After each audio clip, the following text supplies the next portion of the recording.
हज़रत याहिया बिन मुआद रहमहुल्लाह अल्लाह के नेक बंदे ने। उन्होंने एक बंदे को ऐ तलावत करते सुनिया, फ़कूल लहू कौलन लय्यिना। ये ऐत दे विच अल्लाह तआला हज़रत मूसा अलैहिस्सलाम नूं ते हज़रत हारून अलैहिस्सलाम नूं ये गल इरशाद फरमा रहे हैं कि जो फिरौन को जाना है तो उहदे नाल आराम दे नाल गल करनी है, गुस्से दे नाल गल नहीं करनी। एक गल सुन के हज़रत याहिया बिन मुआद रोण लग पैंदे ने। वो कहंदे ने कि रब्बा, ये तेरा सलूक तेरे उस बंदे दे नाल है जिहड़ा कहंदा है अना रब्बुकुमुल आला, कि मैं ही रब हाँ।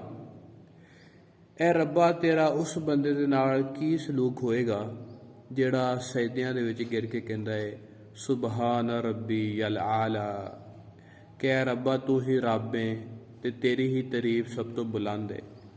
तेरा उस दे नाल की सलूक होएगा।